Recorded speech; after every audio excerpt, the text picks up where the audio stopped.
Recording live from the Hoban Law Group here in Denver, Colorado, I'm your host, Eric Singular. We're sitting alongside President and founder of the Hoban Law Group, Bob Hoban. Today we're talking about getting there first, how to come to market fast and spend less money getting there.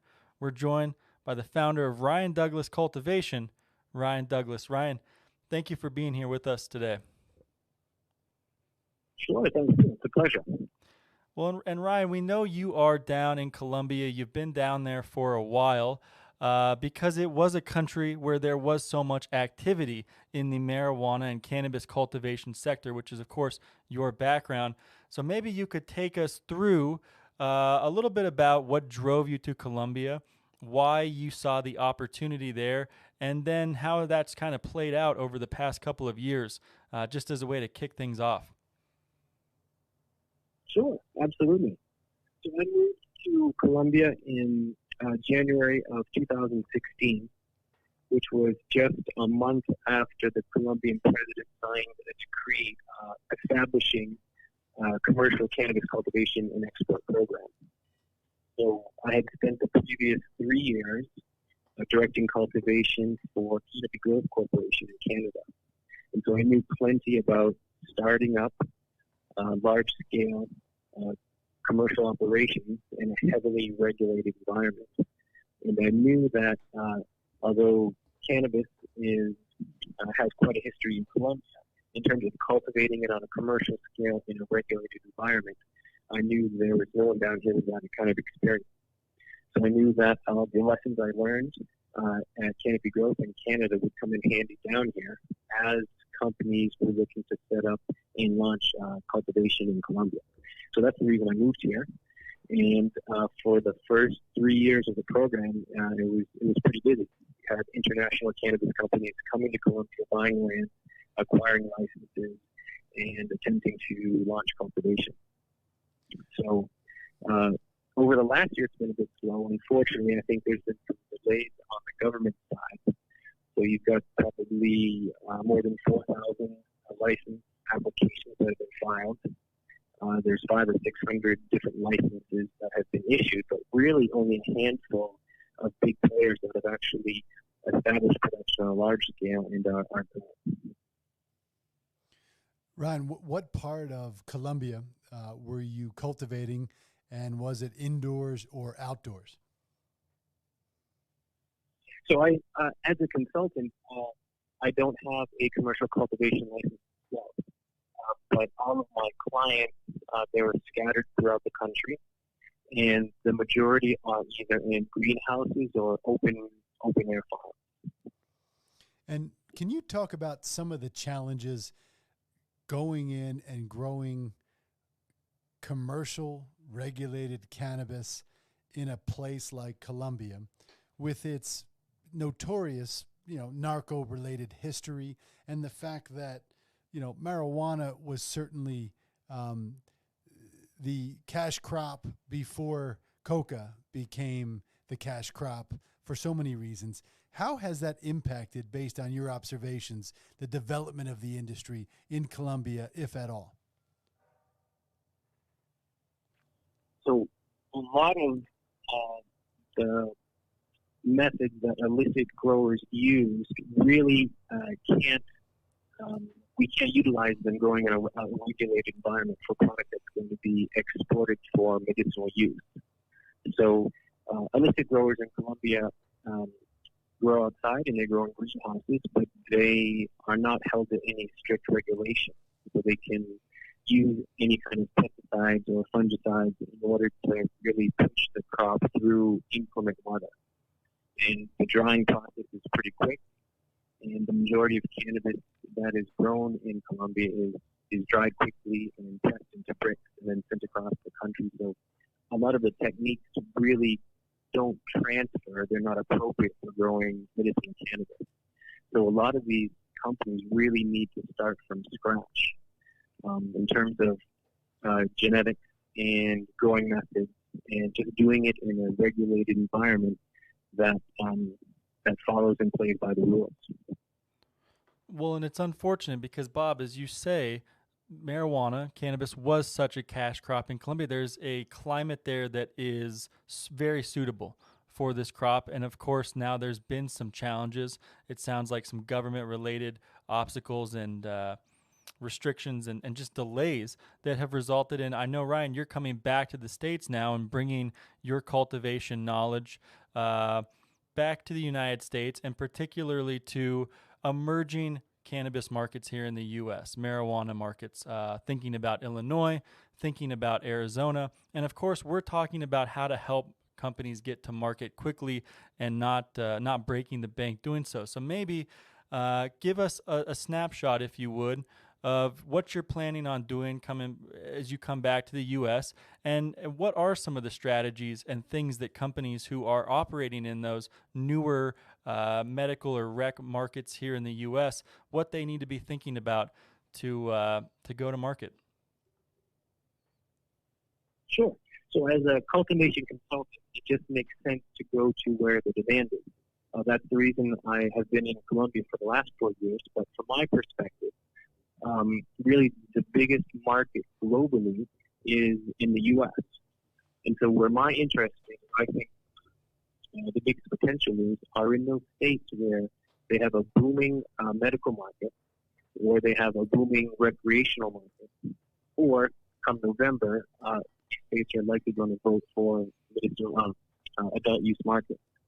So what I've noticed in my experience is that the first couple of years of an adult use market are oftentimes the most profitable, because the minute that recreational sales are made legal, you've got people lining the blocks of these dispensaries. And so a lot of these companies need to protect their medicinal patient base while they provide for the recreational market. But from what I've seen, every single state that has legalized cannabis for adult use, they sell out within the first couple of weeks of the program. And so where I see an opportunity is for those companies that can manage to either expand rapidly to meet that market, or launch from scratch rapidly and take advantage of that first year or that second year where there's very few producers but a lot of demand, if that makes sense. It does make sense. It absolutely does. And you may raise an absolutely great point, something that we haven't even discussed here on the Hoban Minute, which is there are a number of states who will be voting in November for either the opening of a medical market, or states that have a medical market that are opening for recreational. And Bob, maybe you can shed a little bit of light on that, on what where we can expect to see some progress made here come this next election cycle. Well, certainly we've seen a number of states come on. The Illinois marketplace is extraordinarily interesting in a number of respects. To your point, Ryan, there are ballot measures in the fall, and that will change it.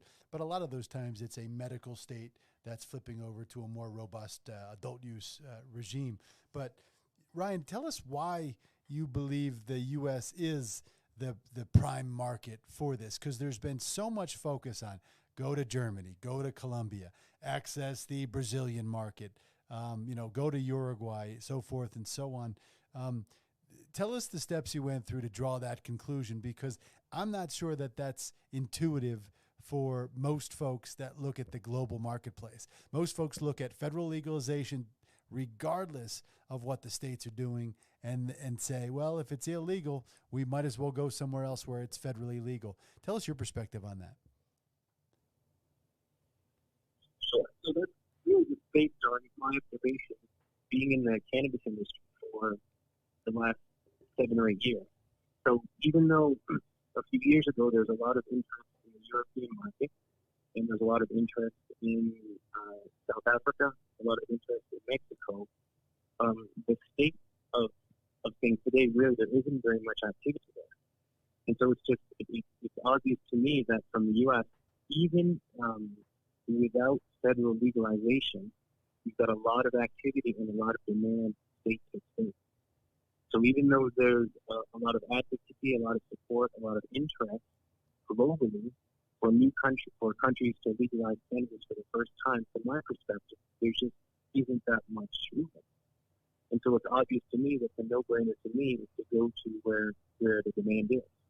So from 2013 to 2018 or 2019, the Canadian market was really hot. But since there's been a pullback on capital going into the cannabis market, it seems to have trickled down and affected other countries as well. Even in Colombia, you have some of the bigger players withdrawing from Colombia just because, even though the opportunity is attractive, just the movement has been so slow. It doesn't present a very attractive opportunity at the moment. But you look at places like Illinois where they legalize cannabis for recreational use, and there's just not enough capacity to meet demand. And you look at a place like Arizona that has a really healthy medical cannabis market, and everyone you speak to is confident it's going to pass in November. And what you'll have there is a really excellent opportunity for everyone, from the business owners to the ancillary businesses to the consumers that have products that they're legally allowed to consume on a recreational basis. So it's not much deeper than my observation, but I've been living, breathing the cannabis industry for the last 7-8 years, and right now, I think over the next couple of years, really, the U.S. is where the most business, the hottest market is. You talk about Arizona, and this is an interesting tale. There was a prior ballot measure in the last couple of years to legalize adult use cannabis in Arizona. And I went down there, actually, and spoke at a couple forums to talk about the success stories in Colorado. And in response to that, the organizers in the anti-legalization campaign got our former governor, Bill Owens, to create public ads, public advisory statements that were on the media, they were in the newspaper, they were on the radio, where he said, do not legalize it like we did in Colorado. It is an absolute disaster. That's not a quote, but that was the sentiment that was conveyed. When to the contrary, it was quite good. Teen use was not only stable, it was down. Jobs were created. The crime numbers went down. It was generally positive and beneficial in the state of Colorado.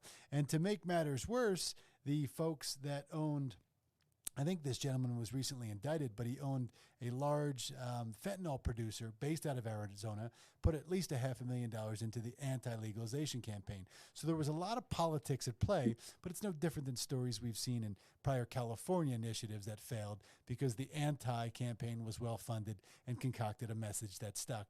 I think we'll see different results this time around, to your point, Ryan. But Ryan, help me understand, help our listeners understand, what makes good cannabis genetics? What do you look for? What are the things, aside from the so-called varieties, the strawberry cough, the green crack, so forth and so on, that move through a dispensary and create demand on the other side? What do you look for, and how do you advise a grow to set up in a new market to give consumers what they want, but also to make it an efficient producer of high-quality medicines? Sure, that's an excellent question. So, in my opinion, well, let's just talk about adult use markets of the future. We'll put it that way. So, in my opinion, what I think consumers will be looking for are varieties with a high THC content but a unique terpene profile. So that means that it's effective when it's consumed, but it also has a unique smell or a unique taste, or even sometimes a unique color that helps it stand out from all the other products in the dispensary. Once we identify a variety that has those kind of characteristics, or should have those kind of characteristics, from a grower's perspective, we're really looking for a plant that is efficient to grow. It means that it simply costs less money to grow than other varieties. And so what affects that cost of production are things like flowering cycle. So a plant that finishes flowering in February is going to be more efficient to grow than a plant that flowers in 10 or 11 weeks, simply because you can get more per year in the production facility, and it's just much more profitable. Another factor that makes a variety more efficient to grow would be the amount of de-leafing or pruning or training. So a plant that's more compact, that's slightly shorter, is going to require less labor during the course of the crop cycle than something that maybe is traditionally more tall and legumes and vigorous growing when you've got the heat. So really something that lends itself to quick flowering cycle, low labor demand, and what I think we're going to see in the future is actually less light and less fruit, because there's some that naturally come from areas where there's not very much light. And so that would be ideal to grow in an indoor setting where growers are likely going to come under pressure to minimize their carbon footprint.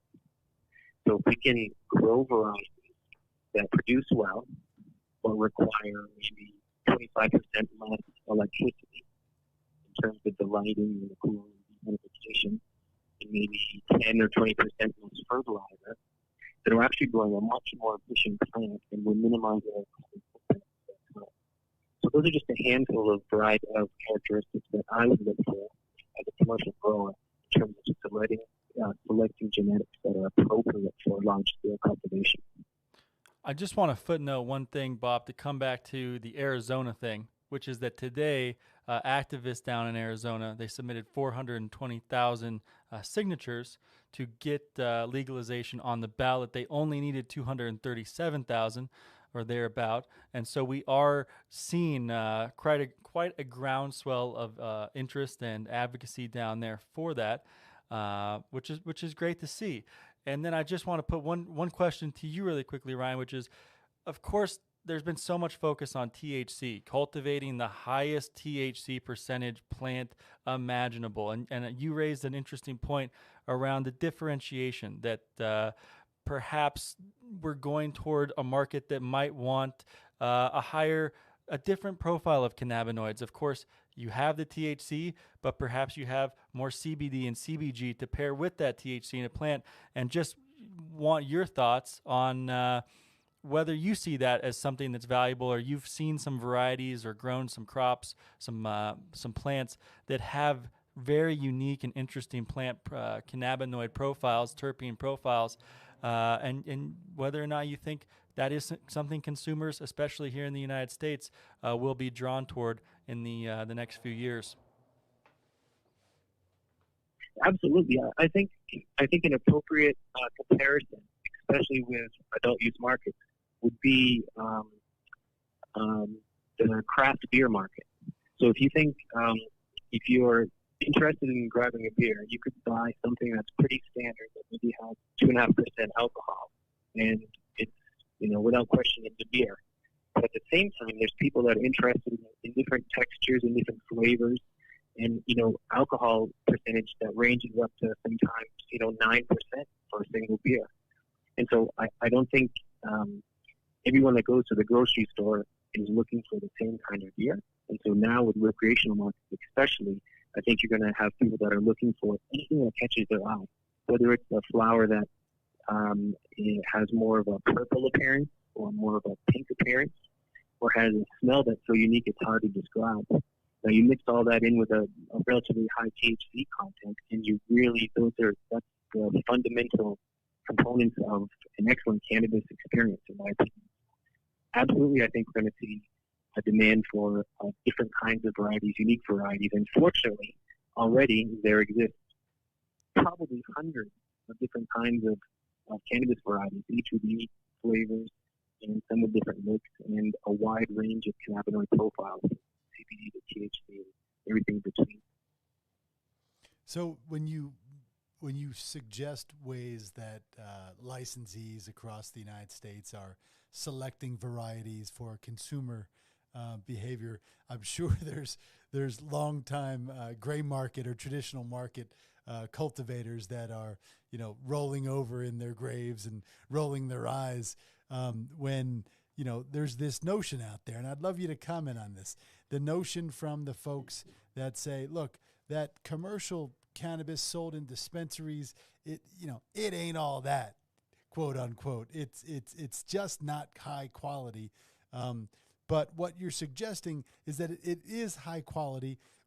Help me understand what goes through those folks' mind. Is it just a lack of regard for the commercial regulated industry, or is the cannabis that's grown and distributed in the regulated side of the business that much different or of inferior quality to what was traditionally grown in garages, basements, and sun-kissed in the state of California? The secret sauce, as some might say. That's right.